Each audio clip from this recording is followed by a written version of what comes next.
Good morning, everyone. Thank you so much for joining me today. My name is Janine McGowan, and I design cross stitch as the Blue Flower. Happy weekend to everyone. Boy, as much as January is flying by, it also seems like it's been particularly rough these last couple weeks.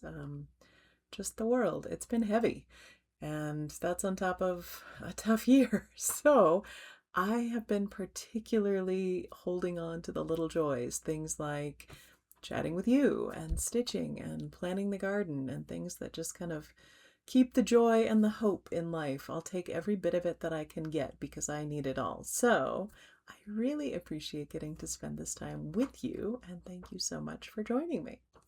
Jumping right into stitching in action, first up we have Michelle. Michelle stitched two. She stitched Quilting Bee and Spooky Shoebill. And first up, Quilting Bee. She said this had languished in her not finished pile for quite a while because she's usually on a 40 count fabric when she stitches, which I totally relate to. I don't like stitching with two threads, and I like to stay on 40 count because of that.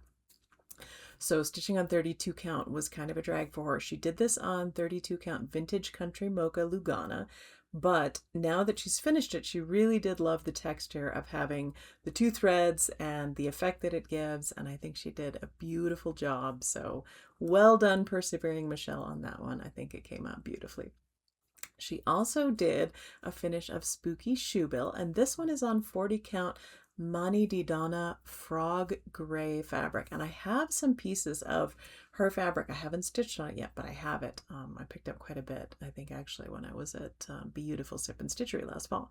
So I think it's a beautiful choice for this one, Michelle. Well done.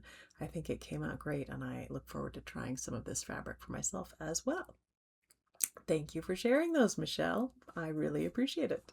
Next up, we have Suzanne. Suzanne stitched Pigeon and Puddle, and then she took it just to the next level and finished it into an amazing sewing pouch with the great fabric choices, a perfect finish, all the amazing little details, and I just love it. I love it so much. So well done, Suzanne. Thank you so much for sharing that, and beautiful work. And then we have Carolyn. Carolyn stitched the Holiday Card 2025 with the bison first, and I love her finish with the rope trim around the edge. I think it just really sets off the stitching and kind of has that Montana feel to it. It brings back childhood memories. And then she did the little free hippo, the holiday hippo, and found the perfect tiny frame for it. She says it makes her smile when she sees it. It makes me smile too, Carolyn, every time. So thank you so much for sharing those. As always, if you have stitched a blue flower design, I would love to see it. Pardon me. It does not make me sleepy. It's just the lack of coffee. I get very excited about these, but my brain is still waking up. So drop me an email with a picture and I would look forward to sharing it on the videos. What I'm stitching is not much. I'm still working on the Cicada Song sampler, but I haven't been able to stitch it since the last video. I think I picked it up once and got in a dozen stitches or so and then had to put it back. But all my market photographs are done. The charts have all gone off to the printers and some of them have come back already. So now I get to do personal stitching again and I'm very excited. First up, though, we have Stash Spotlight, and this time I don't always share personal gifts, but this is one that I am sharing. This is a very thoughtful gift from Cheryl. She sent me this chart that she saw called House and Hound because, I mean, look at that. Is that a greyhound in front? If it isn't already, with a nudge or two, it will be. It almost looks a little bit like Mosi. This is such a cute little design from Samplers Revisited, and it is little, 110 by 126. Be a great travel project. It is just, it's so cute. It's got a bunch of Smyrna crosses in the grass to keep things interesting. I love it, and I think it'd be a great travel project, maybe even when I go to market or potentially starting when I go to the retreat. So thank you so much, Cheryl, and what a fun one. I think it might be time for another year of stitching greyhounds. I know last year was supposed to be the year of finishing whips, and I got probably one of them done, and then I got distracted by the Cosford Rise, and I've been working on that ever since. So I probably will spend this year finishing whips again, and then maybe one whip and one new one, but I definitely think another exclusive year of stitching greyhounds is in my future. So thank you, Cheryl, for a very, very thoughtful gift. On to World Around.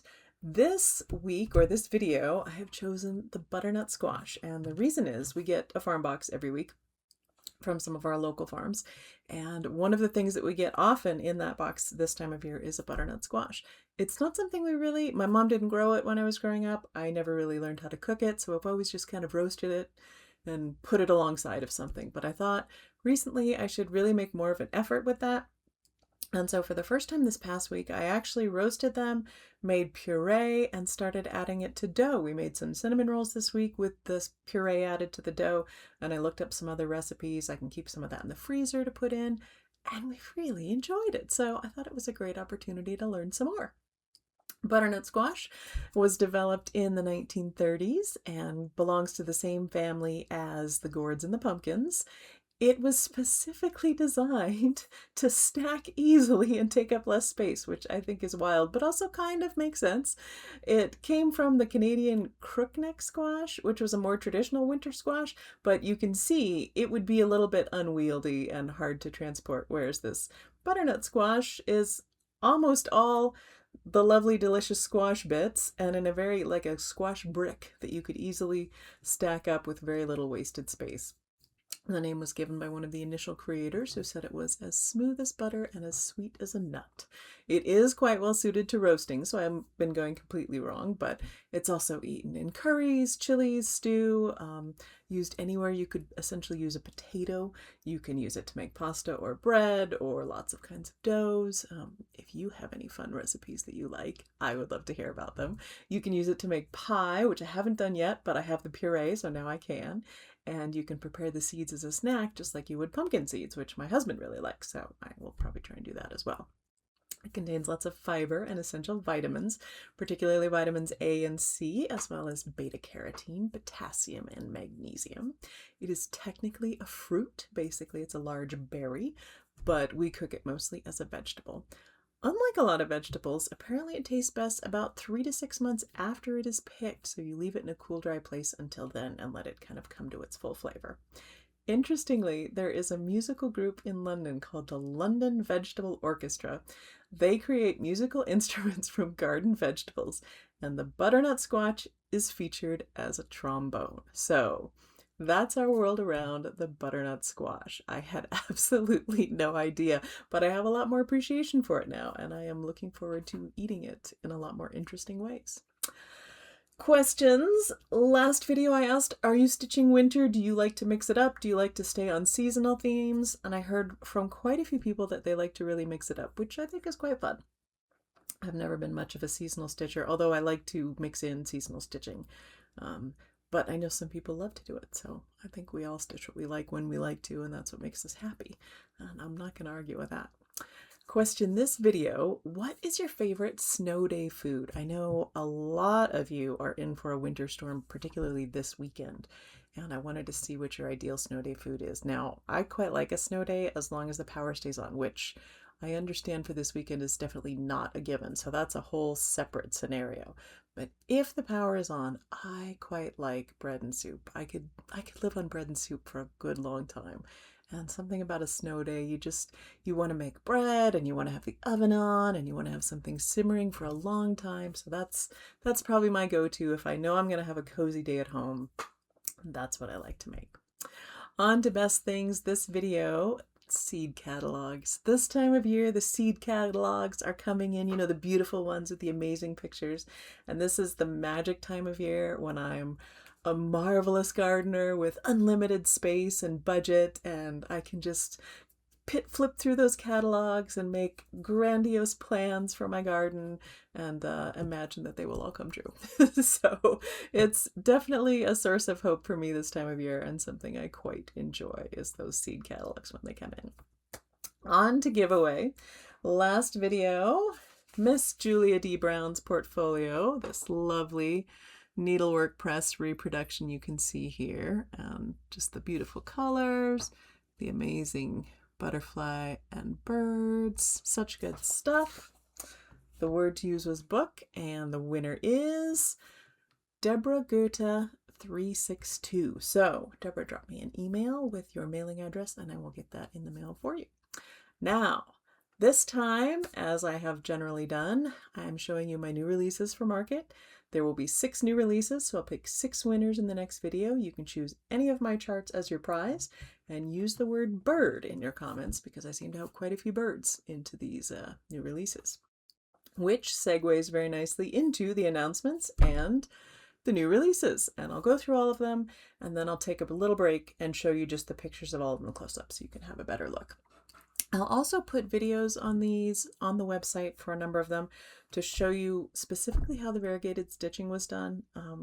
I get a lot of questions from people when I use a variegated thread. They want to know how it was stitched, and you know, if they're looking at it and they're seeing I don't see all of the different patterning in, say, a flower that it's showing on a model, and it's because of the variegated stitching. So I will go ahead and talk more about that in little videos for these on the website. First up, this is Coneflower Chorus, and this is my first foray into using the Baldani embroidery thread, the 6-stranded embroidery thread. And so I started with the idea of the native coneflowers, and I just made a little variety of colors. And then I picked 3 birds that really like to eat coneflower seeds. So from the top, we've got the Baltimore Oriole, then we've got a goldfinch, then we've got a little cardinal at the bottom. And this is one where I really let the threads kind of show the subtle variegation. You can see in all of the birds, the main body is a variegated thread. In all of the flowers, it's showing off a little bit more subtle variegation. And so that one was really fun. And I just liked the super tall, slightly unique format. So that's Coneflower Chorus. This one is one that I did. This is called Heart's Garden. This was for the Sunshine State Stitchers tongue twister last summer, and now it's up for general release. And so this one has a lot of native flowers. We've got a beautiful, let's see, I can't talk and look, beautiful butterfly in the center there. Some of you may have seen Paola from Puntini. Puntini has been releasing some of hers, and she actually showed one of the pins that she made specifically for the kits for this design, and it was of this beautiful butterfly. So I don't know if she'll be bringing those to market, but they were so lovely. So this one is Heart's Garden.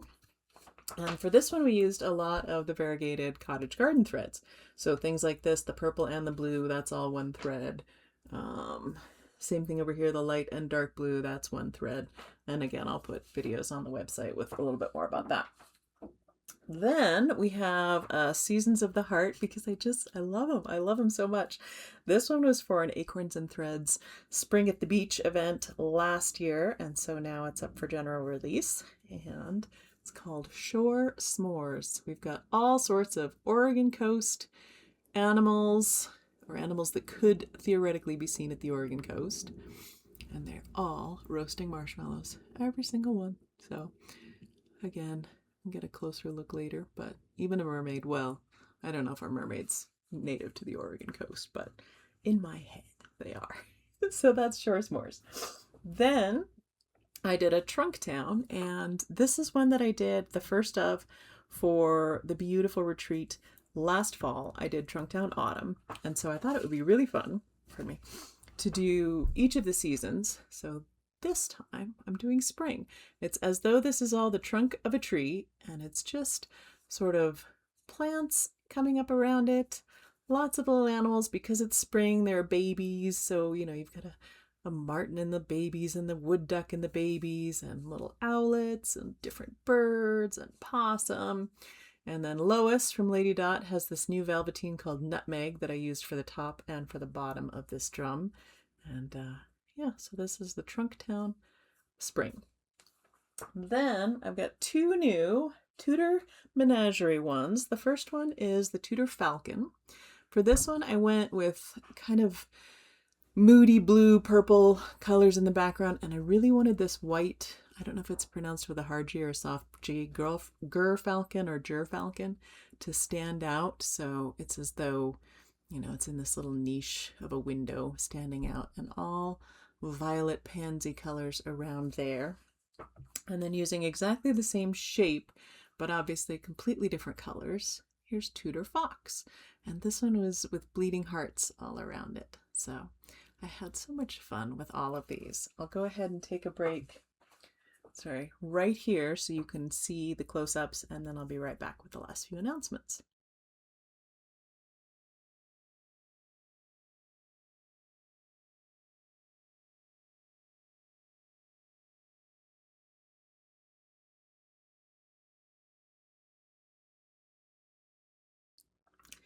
That's it for me. I will be at the Sampler Guild of the Rockies retreat next weekend, and I'm so excited to show the project that I have and to see so many of you in person.